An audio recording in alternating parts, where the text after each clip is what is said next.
from the Crisp Salad Company, and thanks for joining our team. Today we're going to train you on the chop station. We're going to start by showing you how to set up, then we're going to teach you the chop process and how to interact with our customers. Then we'll go into how to clean up and break down the chop station. So by the end of today, you'll have great knowledge of how the chop process works, and you're going to be ready for hands-on learning. All right, let's get going. Let's review the uniform. We're going to give you a uniform hat that you'll need to wear on every one of your shifts. Make sure that your hair is pulled back if it's a little longer. We'll also give you a uniform crew member t-shirt. You'll need to wear jeans or solid colored pants along with a belt and rubber-soled shoes with socks. Anytime that you're on a shift and you're working with food, you're also going to need an apron, a Sharpie or a pen that you can write with, and your gloves.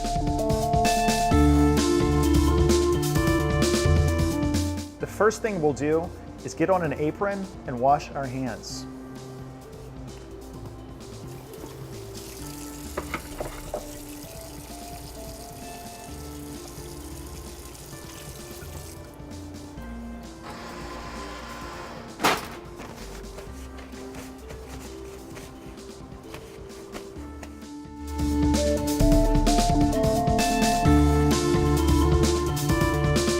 When we first arrive to the restaurant, the chop line will be emptied and cleaned from our previous night's clothes. So we need to set up our chop stations. The first thing that I'm going to do is place a clean kitchen rag down on the line. This will help our chop station from moving or wobbling as we work throughout the day. You'll find the clean chop stations in the back of the house. We'll get those from the back and place them on top of our kitchen towel. This is our chop blade, also called a Mezzaluna knife. This is the knife that we're going to be using to chop salads all day. To store this, we'll place it right into our chop station. We'll use our scraper to get our chopped salad into our mixing bowl. We'll show you more about that later. And we also have a dedicated spot for this scraper in the chop station.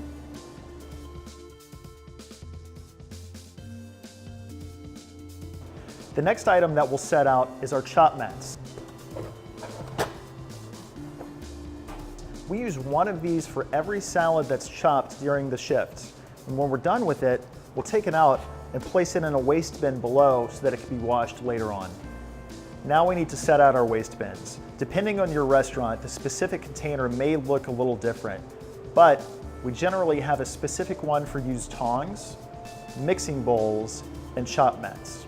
When you set out the waste bins, make sure that each chop station has access to each of the 3 bins so that they can easily get rid of their used tongs, chop mats, and mixing bowls.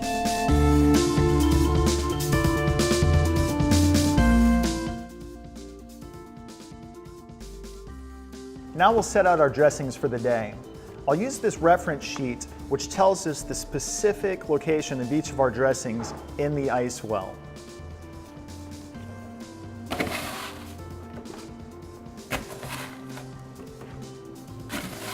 As I set out the dressings, I'll use my dressing chart reference to make sure that the bottles are going exactly where they're supposed to be.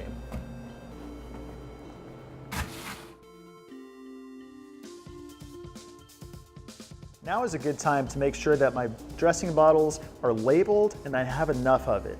If not, I could fix the label or replace or restock the dressing as needed. Once the dressing bottles are in place and properly restocked, we'll use a 4-quart pitcher to load ice all around them.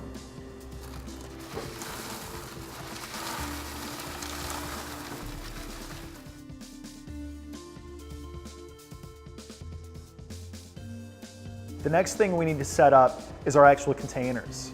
We need takeout bowls, takeout lids, our dine-in bowls, and our dressing cups.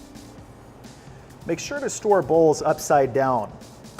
That way the bowls don't catch any salad that's flying around, and especially if there's any remaining liquid like sanitizer in those bowls, they'll drain out.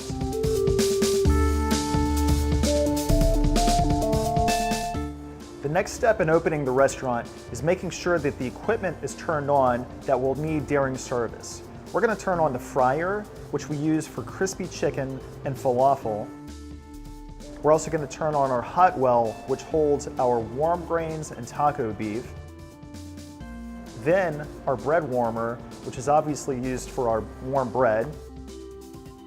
Lastly, we'll turn on the soup well, which contains our soups for the day. The last thing that we'll turn on will be the grill, but we can wait until just before lunch service starts to do that.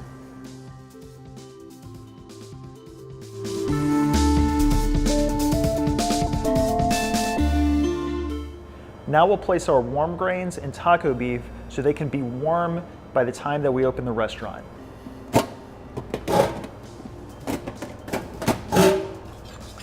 I also have the proper scoops for each one.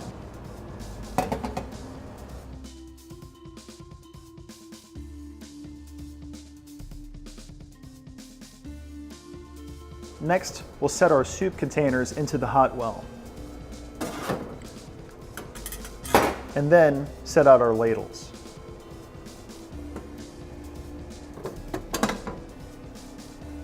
Next, we'll start warming our bread for the day. To do that, we'll get a piece of bread from the freezer in the back and wrap it in foil. Then all we have to do is put it into the warmer to warm by the time that we open the restaurant. We never reuse bread from the previous day, so if there is bread in the warmer, bring it to the back and we could cut it up and turn it into croutons. Before each shift, we want to make sure that we have enough tortillas so that we can make wraps, enough falafel that's thawed out, and enough crispy chicken that's prepped. To prep our chicken, we take it from the freezer in the back and cook it in our fryer for 5 to 6 minutes before we vent it out and store it in this cooler. So now that we're set up, we're pretty much ready to start chopping for the day.